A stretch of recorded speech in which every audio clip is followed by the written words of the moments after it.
cuando creemos en el Señor Jesús, de veras, algo sucede en nuestras vidas. Cuando creemos, la consecuencia de creer produce obediencia. Escúchame. La fe y la obediencia son sinónimos. Porque realmente si creemos, obedecemos. Si no creemos, te voy a decir, cada problema que enfrentamos, y todos enfrentamos problemas económicos, problemas en matrimonio, problemas con los hijos, problemas en el trabajo, problemas de todo tipo. Pero el común denominador es cuando enfrentamos esas clases de problemas, renegamos porque tuvimos otro problema, porque nos fue mal, porque vino una enfermedad, porque vino algo que no esperábamos. ¿Cómo reaccionamos? Y cómo debemos de reaccionar es que en cada una de esas situaciones estamos siendo probados. ¿Y qué está siendo probado? Nuestra fe. Que creamos.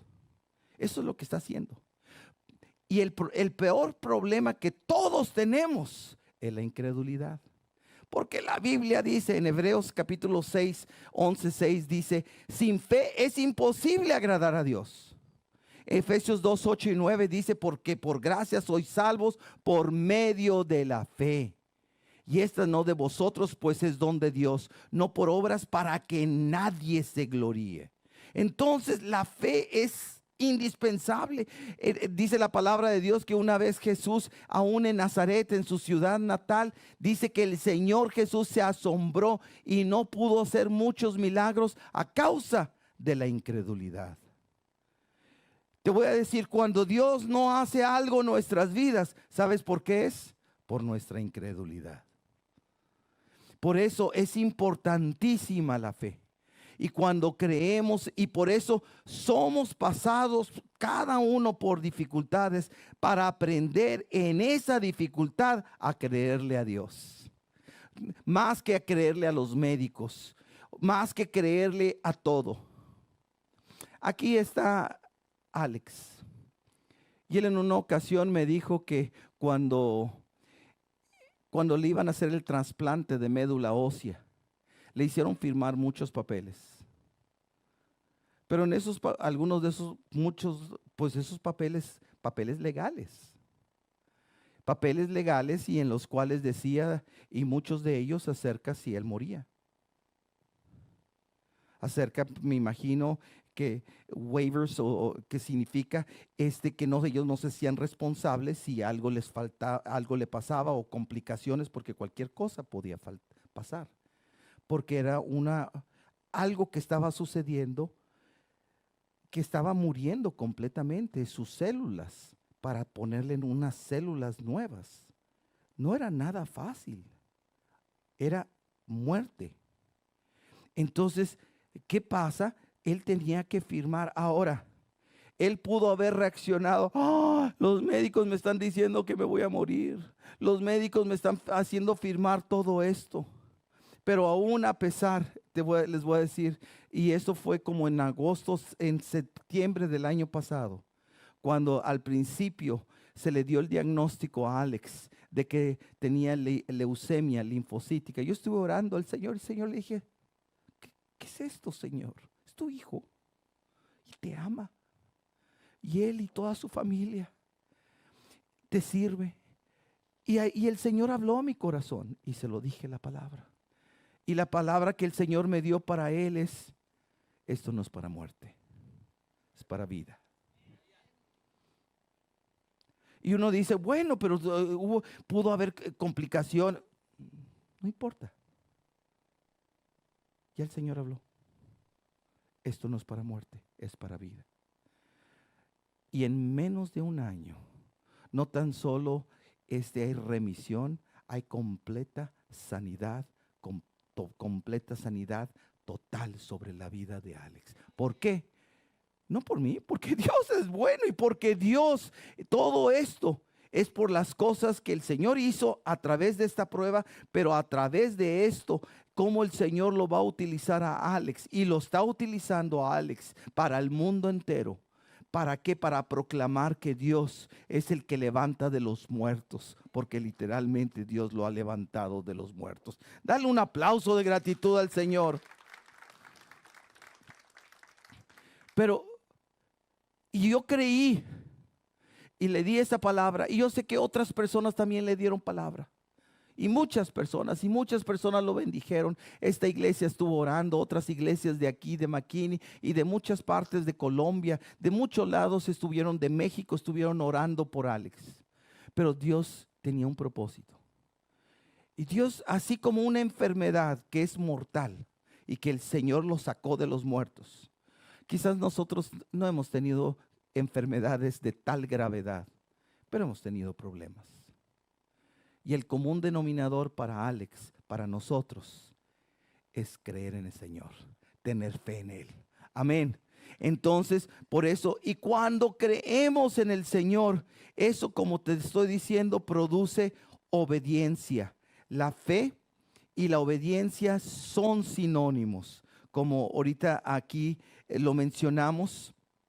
Y entonces, como son sinónimos, quiero que veas en 1 Pedro 1:22, en la Nueva Traducción Viviente, dice esto: al obedecer la verdad, ustedes quedaron limpios de sus pecados.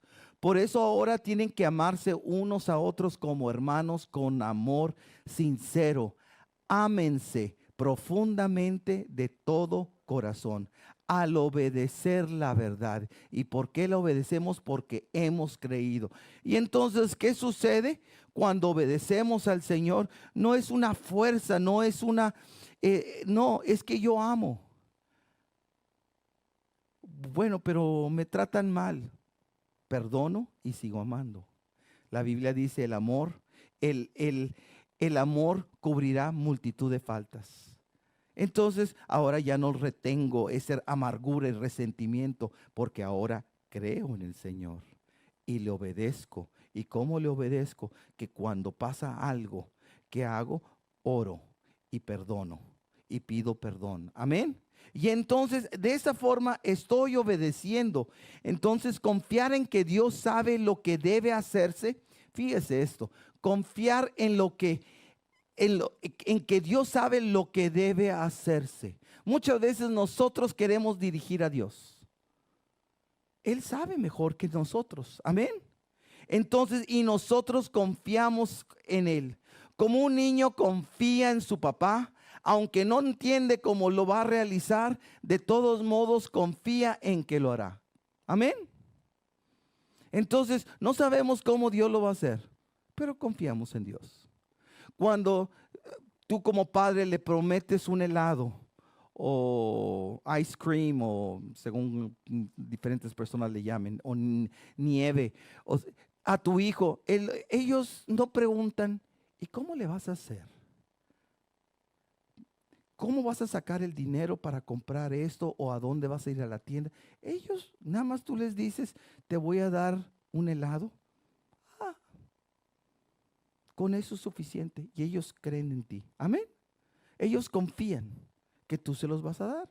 No saben ellos cómo, ni se están preguntando. Hay veces queremos saber todo, no sabemos cómo lo va a hacer, pero Dios lo va a hacer. Amén. Como en el caso de Alex. Yo no sabía cómo el Señor lo iba a hacer, pero sabía que lo iba a hacer. ¿Por qué? Porque Él había dado su palabra y creemos en el Señor. Entonces, es bien importante confiar en lo que Él hará. Te voy a decir, el que no se somete no sabe o entiende que Dios tiene todo el poder. Si no nos sometemos a Dios, es porque no le estamos creyendo que Dios es todopoderoso. Él tiene todo el poder para hacerlo, y que, como dice en la oración del Padre Nuestro, y suyo es el reino, el poder y la gloria. Cree que Dios ha perdido, hay algunas personas, el poder, o está imposibilitado o no puede, aunque quiere hacer algo. ¿Sabes qué? Dios tiene todo el poder. Amén. Él tiene todo el poder. Entonces somos nosotros los que creemos de que el problema es muy grande. Por eso me encanta esto que dice la palabra, su nombre sobre todo nombre, sobre toda imposibilidad humana. Él es. Y dice la palabra de Dios, si tuvieras fe como la de un grano de mostaza, aún le dirías a esta montaña, muévete, y se movería. ¿Qué está hablando de que por qué? No por nosotros, por el poder sobrenatural inmenso que tiene el Señor. Amén. Entonces, el que no se somete no entiende que Dios tiene todo el poder.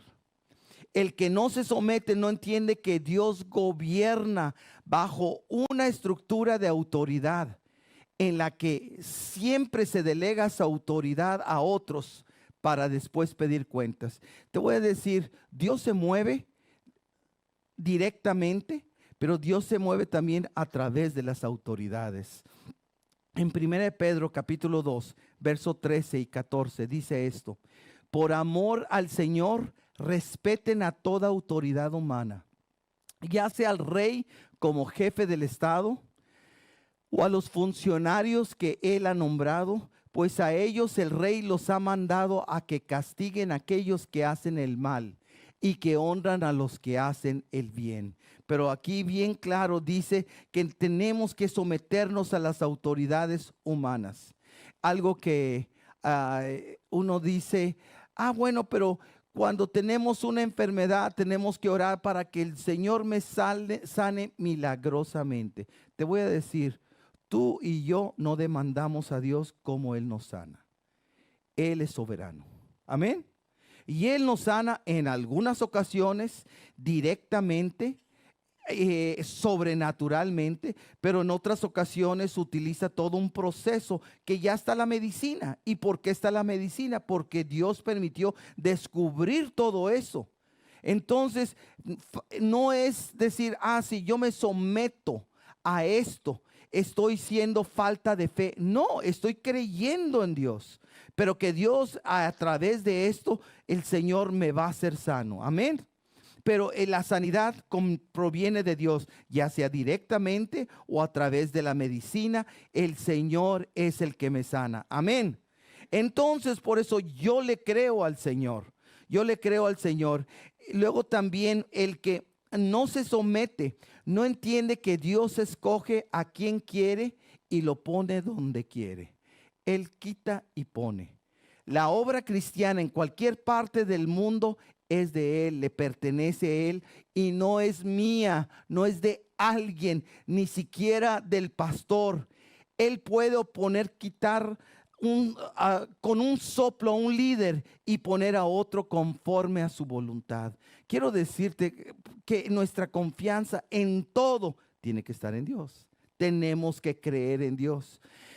Tú puedes estar en el trabajo y tú puedes tener un jefe que sea de lo peor. Pues mientras sea de lo peor, tú ora por esa persona y bendícelo. No lo maldigas como todo mundo lo hace. Bendícelo. Cúbrele las espaldas. ¿Y sabes qué? Y esa es una oportunidad que Dios te tiene ahí para hacer de bendición a ese jefe. Y tú dices, es que no se lo merece, nadie se lo merece, pero es tu autoridad y como tu autoridad tú la estás honrando, la estás respetando y estás orando por ellos. Y cuando hacemos eso, Dios se mueve. Dios se mueve porque estamos creyendo en Él. Entonces, Dios no es un Dios, quiero decirte esto. ¿Cuándo es cuando Dios se manifiesta?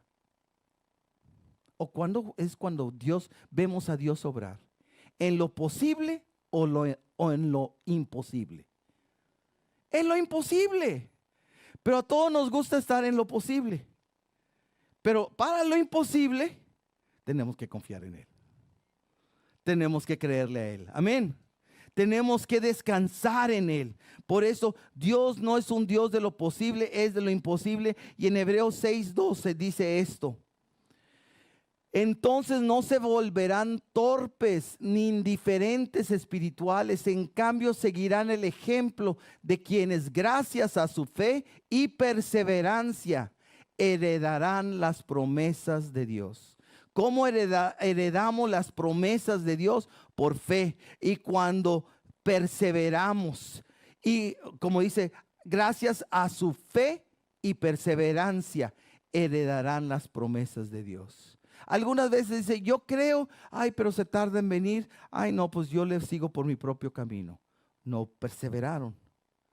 ¿Te acuerdas con Daniel? Dice la palabra de Dios que él propuso su corazón no contaminarse con la comida del rey, y él se separó y comenzó a orar.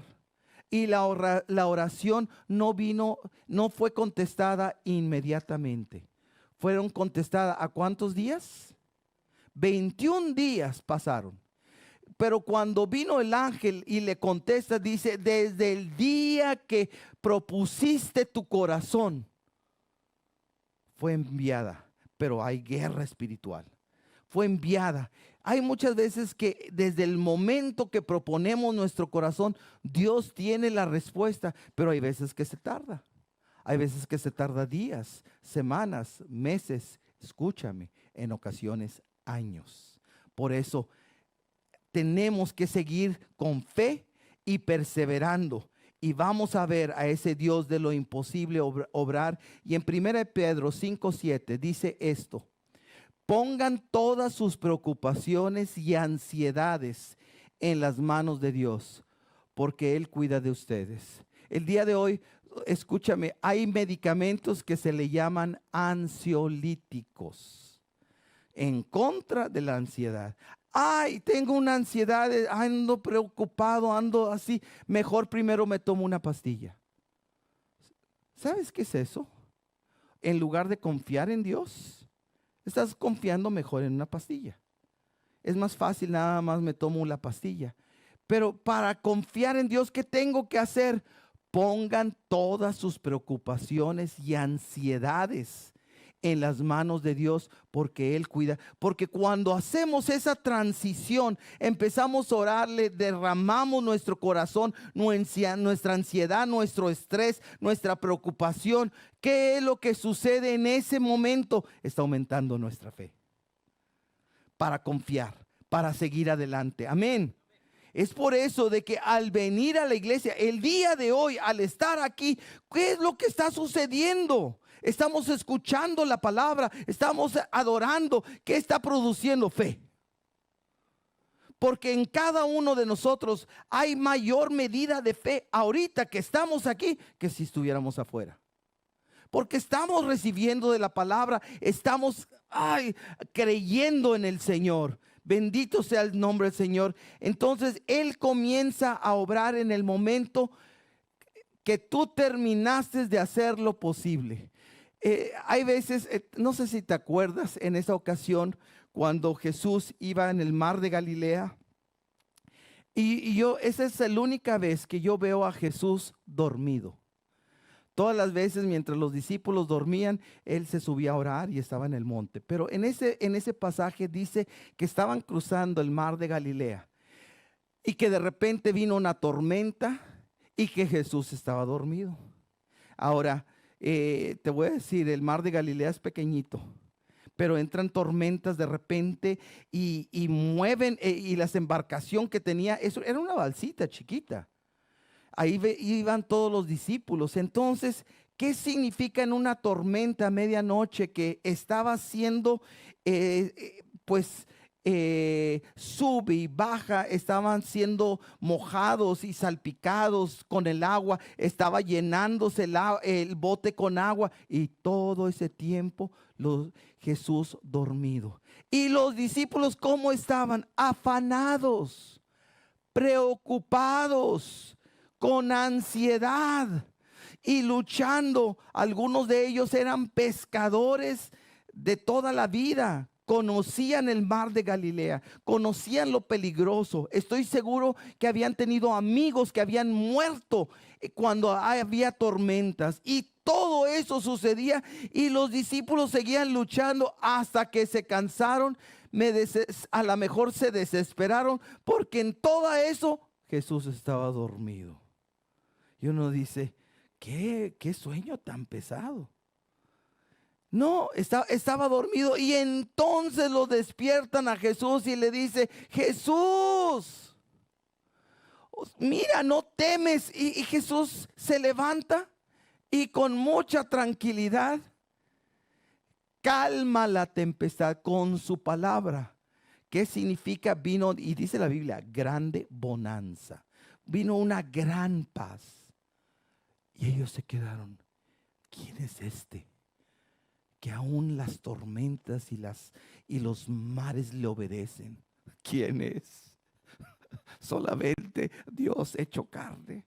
Él es. Y Él es el que está contigo y conmigo, el que está en el barco de nuestra vida. Entonces cada uno de nosotros de veras, y hacemos lo mismo, que siempre tomamos a Jesús como último recurso en lugar de tomarlo como primer recurso. Primer recurso. Ellos hasta que ya no pudieron, fueron con Jesús. Algunos de nosotros seguimos luchando hasta que ya no podemos, empezamos a clamar. Y no, el Señor quiere que clamemos, que pongamos nuestra confianza en el Señor y el Señor contesta. Amén. Dale un fuerte aplauso de gratitud al Señor. Bendito sea el nombre de Él. Y ahora también te quiero mencionar acerca de cuando le damos nuestra obediencia, cuando le damos a Dios nuestra obediencia, con ella Dios siempre bendice. ¿Qué es lo que continúa a la obediencia? La bendición. En Deuteronomio 28, los primeros versículos hablan de la bendición de Dios, pero como prerequisito a los que obedecen. ¿Y por qué obedecen?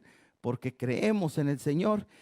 Y en Romanos 10, 16, 19 dice esto: pues todos saben que ustedes son obedientes al Señor.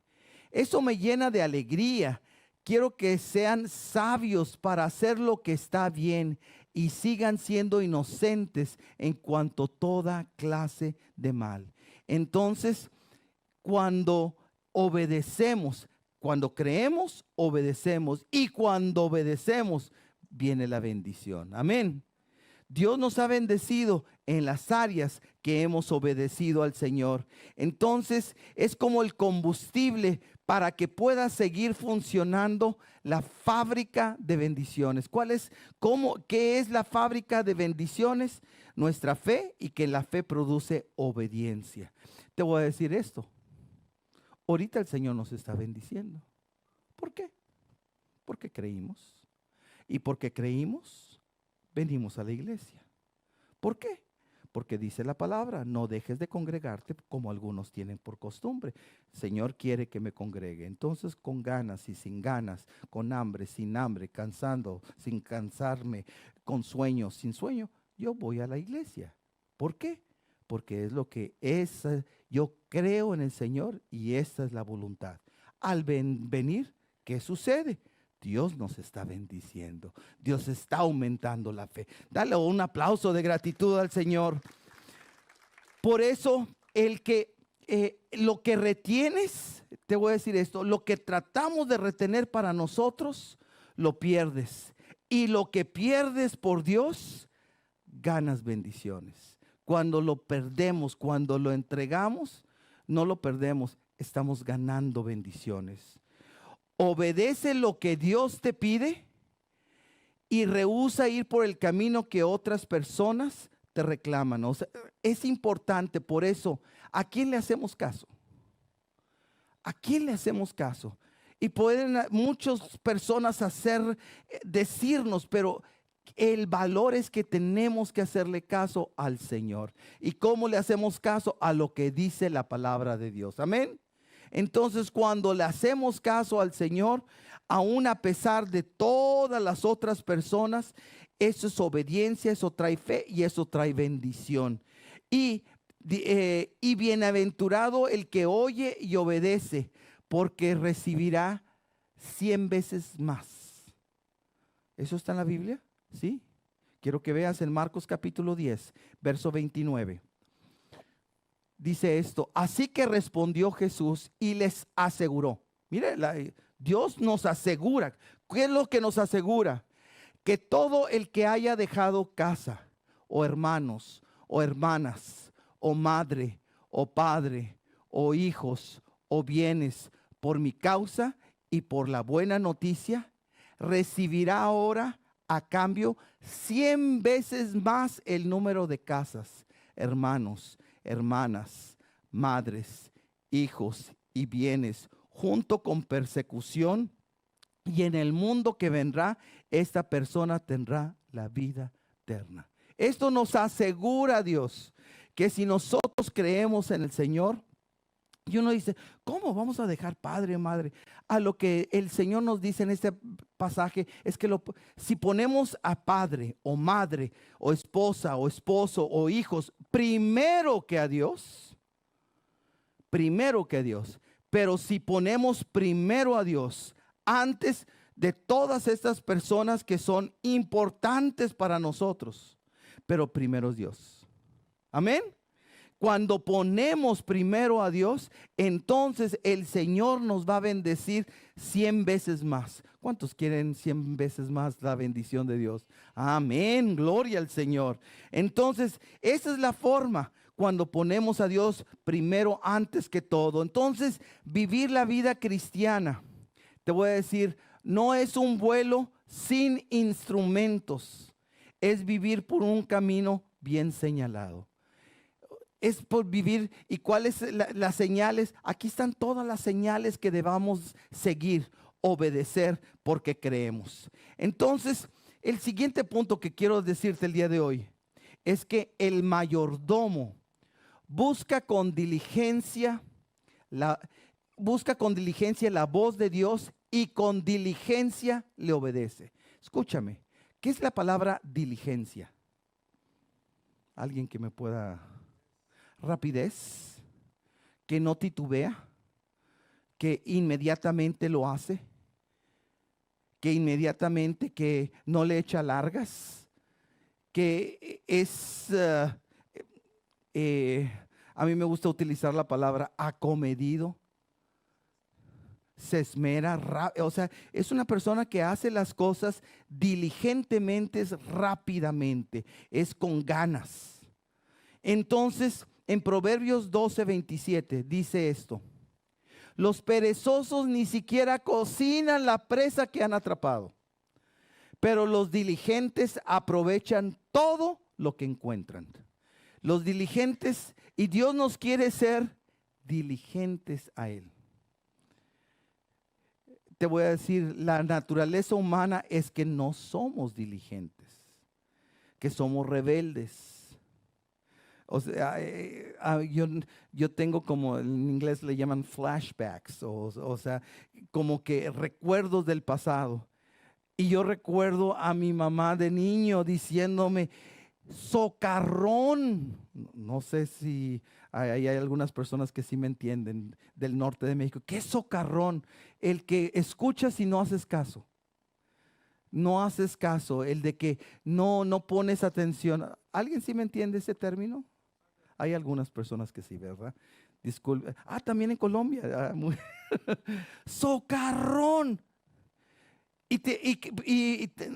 ¿Estás entendiendo o no estás entendiendo? ¿Por qué? Porque no obedeces. Entonces, yo recuerdo eso de mi madre. Ahora, te voy a decir, si yo he actuado así desde niño con mi mamá, ¿tú no crees que yo he actuado así con Dios? También. Pero es una de las cosas que a través de los años Dios nos sigue enseñando. ¿A qué? A escuchar la voz de Dios y ser diligentes. Y yo quiero hablarte y con esto quiero terminar con la historia de un hombre diligente.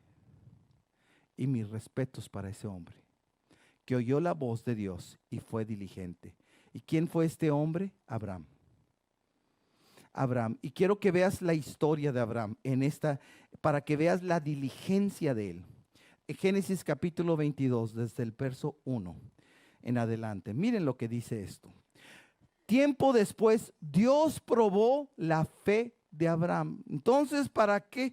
Cuando vienen las pruebas, ¿es para probar qué? nuestra fe.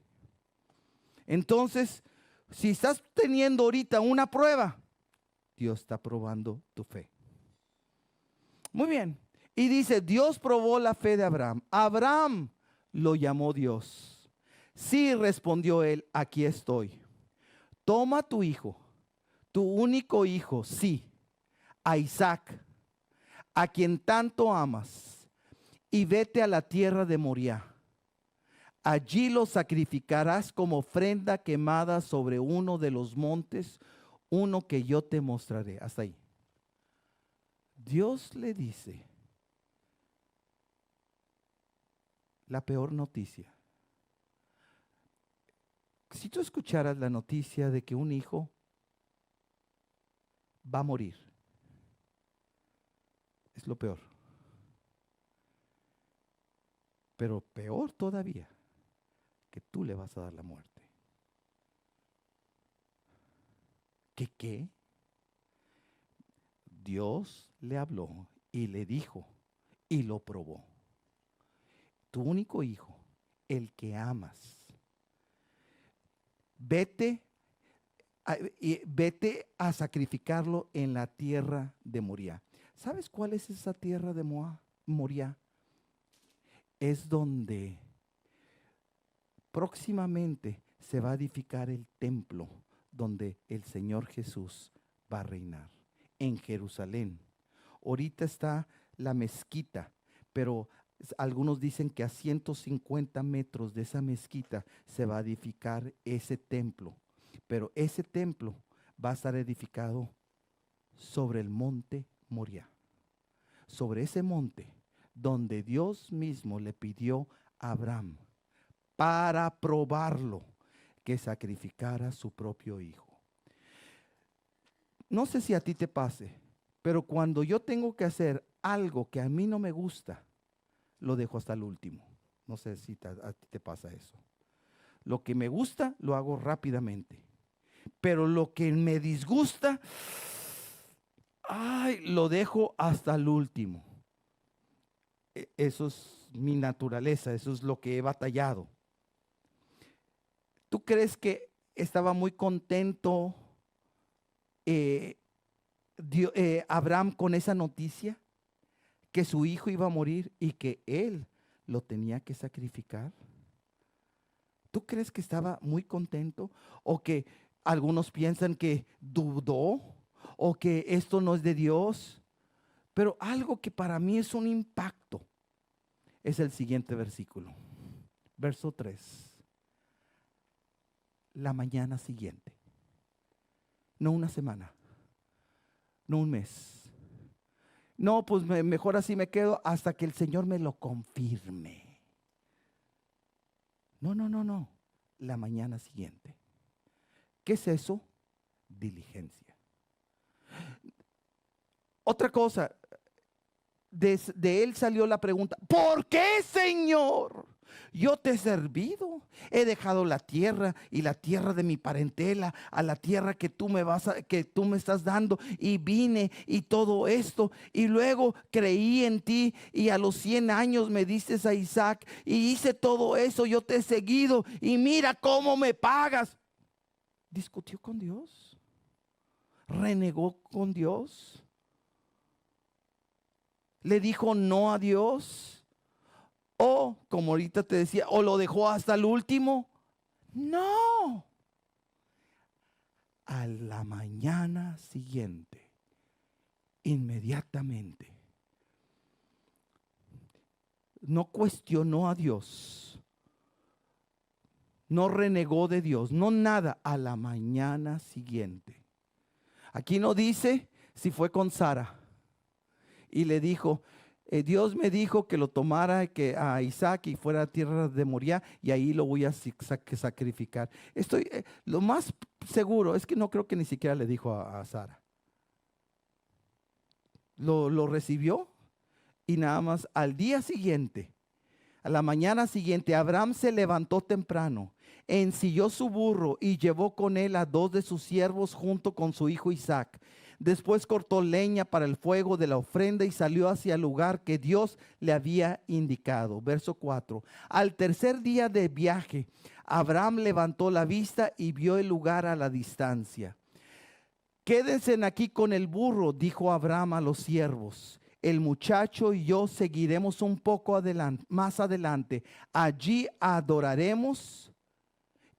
Todavía no termino. Allí adoraremos y volveremos. No dijo, allí adoraremos y volveré. Volveremos. Él estaba creyendo en Dios, que algo iba a pasar. No sabía qué, no sabía cómo, pero había creído en Dios. Estaba obedeciendo a Dios. Allí adoraremos y volveremos enseguida. Él tenía su confianza en Dios. ¿Y cuál era la confianza? También que Dios le había dicho, mira las estrellas de los cielos, mira la arena del mar, así yo haré tu descendencia. Y ahora al que le había dicho que era su descendencia, ahora le está diciendo sacrifícalo. Tú eres Dios, tú no cambias. Algo va a pasar. Él creía en Dios. Verso 6. Entonces Abraham puso la leña para la ofrenda sobre los hombros de Isaac, mientras que él llevó el fuego y el cuchillo. Mientras caminaban juntos, Isaac se dio vuelta y le dijo a Abraham, Padre. Sí, hijo mío, contestó Abraham. Tenemos el fuego y la leña, dijo el muchacho. Pero ¿dónde está el cordero para la ofrenda quemada? Dios proveerá un cordero para la ofrenda quemada, hijo mío, contestó Abraham. Así que ambos siguieron caminando juntos. El hijo, pues falta el cordero, vamos a hacer un sacrificio, pero falta el cordero, Dios proveerá. Muy bien. Verso 9. Cuando llegaron al lugar indicado por Dios, Abraham construyó un altar y colocó la leña encima. Luego ató a su hijo Isaac y lo puso sobre el altar encima de la leña. ¿Cuántos de ustedes han tenido niños pequeños que les quieren dar medicina y los niños se resisten? Hay algunos que están haciendo indicaciones. Hay algunos niños que les das el jarabe o algo y te lo escupen, ¿sí o no?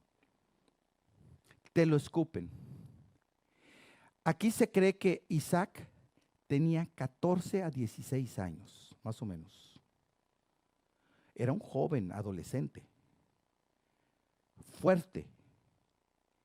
Y dice, ahí lo ató. Al atarlo, Isaac se empieza a dar cuenta que el cordero es él. Pero algo que también veo en él, no se resistió. ¿Por qué? Por el ejemplo de su padre. Su padre se resiste, no se resistió, fue obediente. Y ves a un hijo que ¿qué está haciendo? No se está resistiendo y es obediente. ¡Wow! ¡Qué enseñanza! ¡Qué precioso! Fue obediente y se dejó atar. Y luego puso sobre el altar encima de la leña. Verso 10. Y Abraham tomó el cuchillo para matar a su hijo en sacrificio. En ese momento el ángel del Señor lo llamó desde el cielo. Abraham, Abraham. Sí, respondió Abraham, aquí estoy. No pongas tu mano sobre el muchacho, dijo el ángel. No le hagas ningún daño, porque ahora sé que de verdad temes a Dios. No me has negado ni siquiera a tu hijo, tu único hijo. Entonces Abraham levantó los ojos y vio un carnero que estaba enredado por los cuernos en un matorral. Así que tomó el carnero y lo sacrificó como ofrenda quemada en lugar de su hijo. Te voy a decir, qué hermoso esa ilustración, que Dios le proveyó, Dios le dio. Pero también este era un evento histórico, un evento profético más bien, porque estaba un día, iba a venir el Cordero de Dios que quita el pecado del mundo. ¿Quién es el Cordero de Dios? Jesús.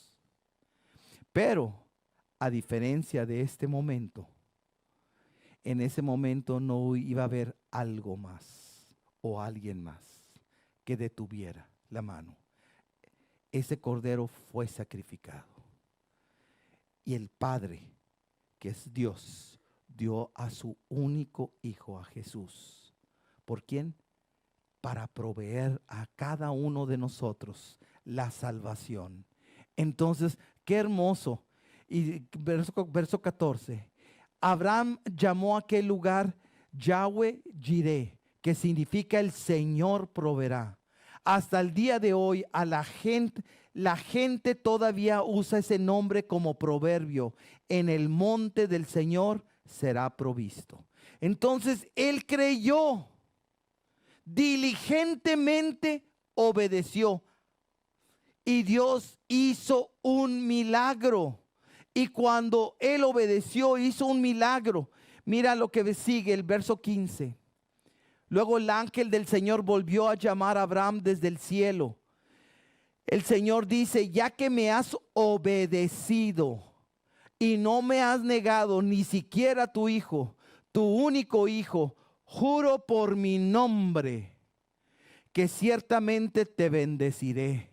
Multiplicaré tu descendencia hasta que sea incontable, como las estrellas del cielo y las arenas a la orilla del mar. Tus descendientes conquistarán las ciudades de sus enemigos. Y verso 18, mediante tu descendencia todas las naciones de la tierra serán bendecidas.